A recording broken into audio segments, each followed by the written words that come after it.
Chiefimo with this. Hey, Chiefimo. Ogini.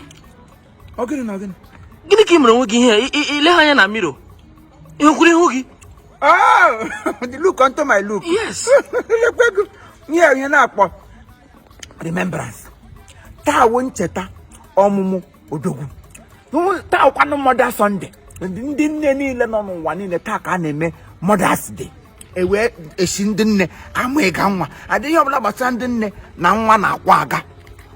Onye m gaga na ke ihe awo nwanne m nwoke, ọgọ m nwoke, Chief Ambassador Engineer CEO Anayo Onwusaka.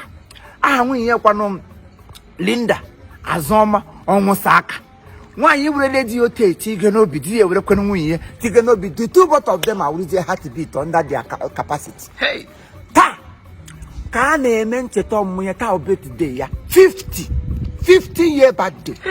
Oh, yeah, now you're making 50 years. As London, Ganu Queen Elizabeth. Only 50 years get a powder hanger. Alone them can eat 1 year, 1 years. I can make 3 1 years. I say, Shamoya no monama. And ginger. You need no monamo, la graganga and gamma.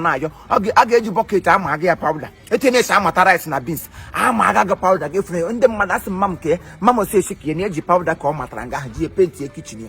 Powder take on your large charm, Simba. Yeah, him 50 years ago. I get me 50 year today. Because how we have call. Go on a libam on my tens. Here, Basranzu, we have mamma. When you live on trains or how we have mamma. Cows and no women in my wounds in danger at charge. And when he could see Queen Elizabeth bringing up Queen Elizabeth, I got na London ever had. It's a Queen Elizabeth to go to one and then Yana, young woman, and then yes, salute. Ella here, Obama. Obama, president of the American. I want her. Oh, no, go ahead, President Obama. Obama, him, my hair, and the Obama. I could make a no about Joe Band. Band what? Joe, ask Joe on the Amana Band when you need Jocota man. Joe on a quote, she Jocota, these unions. So, yeah, Basra, and I have the Haga Cromako. And I have one woman working womb, dead Chief Wakama, Chief Wakama Nankume. Okwan tuli nwakama kam shire no ihe jikwa na akpa ndị ụmụ nama ọdụ pasa adịghị na ọha ndị nama ofe onye ọwụla gara ngo onye ụmụ nama a ga-enye gị nama enye gị nama enyekwe gị ụmụ ya nwe ha na-akọ nama enwere nama onye ọwụla ha na ozugbo akasa ihe njiburu akpa because ebe ha ga-enye m nama nyekwa m ụmụ ya ihe erimeri ga-agba ị na-agasị ebe alụ nwere nwaanyị na ụmụ nama Ohe Chiefimo gị na-achị dị nnọọ na mma. Ole gbo o ji elu nwunye gị nwanya eche mụ na ndị ekpe.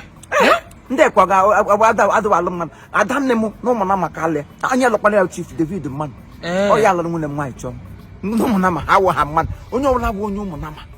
Oh Chineke gị mata onye ụmụ nama jisi onye ahụ ike. Maka ọgọ m nwoke m agbalịkwa agbalị. So taa o happy birthday ya. Ọkwanụ m nwa onye ahọpụtara sị m ga-aga represent ndị family anyị na ụmụ nama maka anaghị omega birthday. Anaghị ọkwanụ the CEO of Befit Services Amsterdam. Yes, Amsterdam. Nwoke obiọma nwoke wurelu wetu onwe m anaghị happy birthday to you. Happy birthday to you. Happy birthday to anaghị happy birthday to you.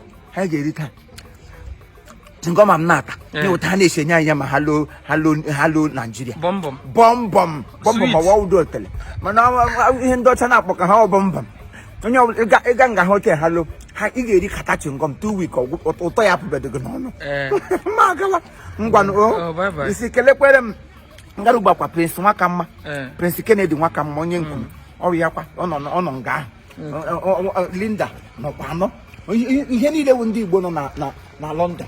Ote ka ha ga-agbakọ mana ụmụ na maka m ga